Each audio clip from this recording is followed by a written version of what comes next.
Pangalawang araw na ito sa pagpipintura.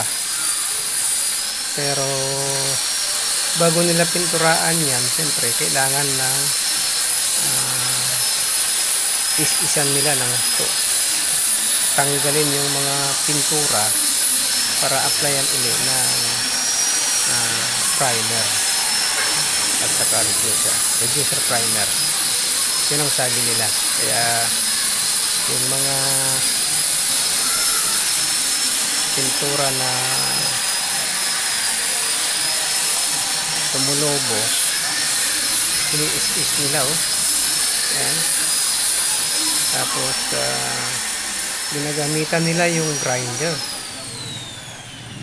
ayan, para matanggal yung mga bukol-bukol at lalabas yung mga, ayan, tinatawag na biyak-biyak. Ayan, oh. Ini-is-is nila. Ayan.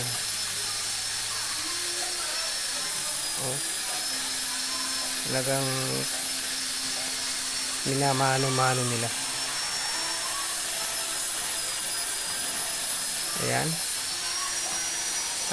Safety naman dahil meron silang ito, tignan nyo yan, yan, ginagrinder niya. Yan yung nagawa. Medyo delikado pero meron silang safety belt. Ayan. Pagkatapos pinupunasan nila para matanggal yung alikabok, para pag applyan ng primer with reducer ay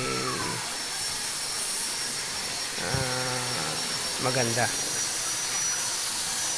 ang pagkaka-apply nila. Yan. So nililinis nila talaga. Tapos pumunta ako dito sa baba. Ito na yun, no? Nagtitimpla na sila ng, ayan, ito yung primer na hinaluan ng reducer.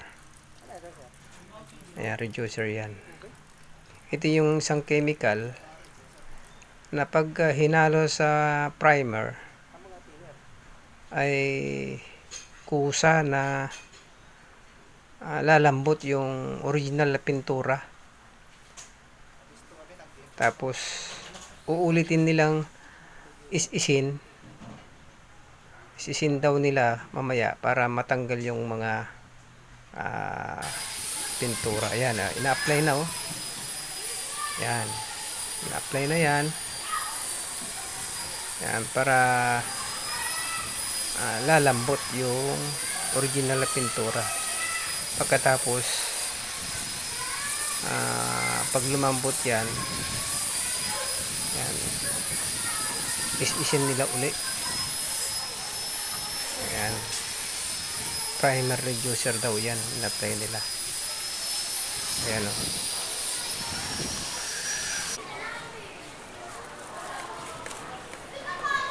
Ayan. Talagang kuan na, in-applyan na nila. So napakataas ito trabaho nila. Ayan, ini-is-is na yun. Ayan, oh. Ayan, oh, tinatanggal na nila yung original na pintura niya. Ayan. So tignan natin mamaya dun sa baba yung mga natatanggal na maraming mga natanggal na yung dating pintura niya. Ayan, zoom out natin. Ayan, dito tayo sa ilalim nila, oh. Sinisilip naman natin sila sa pag-is-is nila. Ayan, pupunta tayo sa baba. Ayan, ito na yung mga natatanggal, oh. Ito na yung mga original mga pintura niya. Nababakbak na. Ayan, oh. Dahil doon sa kanyan, sa in-apply nilang primer with reducer. Pagkatapos yan ay yan, lilihain nila. Ayan. Pag medyo matuyo-tuyo, liha na naman ang gagawin nila dyan. Pag na-is-is na lahat, ayan. Ito na yun, oh. Kinuha natin yung break time nila yan. Wala sila. Ito pa yung gagawin, yan. Yan. Tapos dun sa rooftop, meron kasing kwan dito, leak. So pinagawa din natin ito kasi tag-ulan na talaga. Ito yung ginagawa nila para dun sa mga biyak.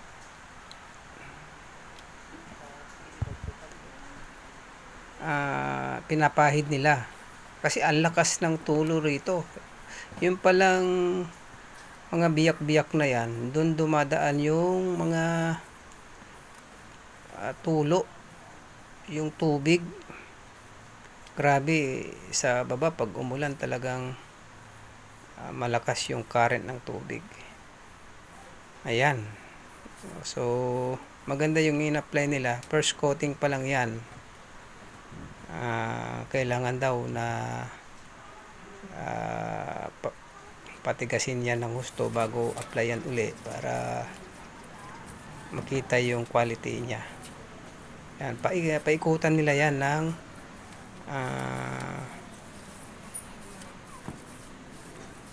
yung pinapahid nila.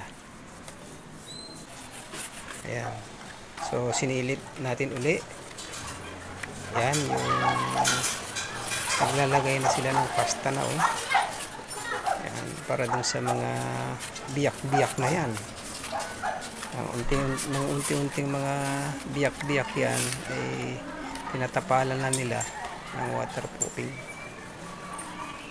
Yan ang proseso yan bago pinturaan nila ng gusto yan. So malayo pa sa katotohanan. Ano pa lang yan, talagang process pa lang para maganda yung pagkaka-apply ng pintura. Ito yung mga pulidong pagkagawa. Yan, talagang inasa-isa nila. Yan, nililihan nila yan, no? Ayan.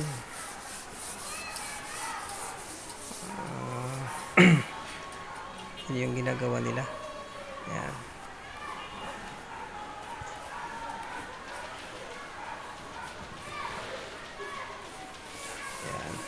So medyo matagal pa ito, pangalawang araw pa lang ito yung kanilang pagtatrabaho. Pangalawa hanggang pangatlo na pala, pero dahil tag-ulan huminto-hinto naman sila sa pagtatrabaho. Ayan. Okay. So dito sila sa labas, wala pa namang ulan, pero paulan na eh. Yeah, dito na sila sa loob dahil umuulan na. Yan, hindi na pwede magtrabaho sa labas. Dito naman tayo sa loob. Yan. Tagito-giti naglanti dandalo niya. Ayun na, upo na. Asin. Nagasin. Siguro acid na deta pa ya. Bakal.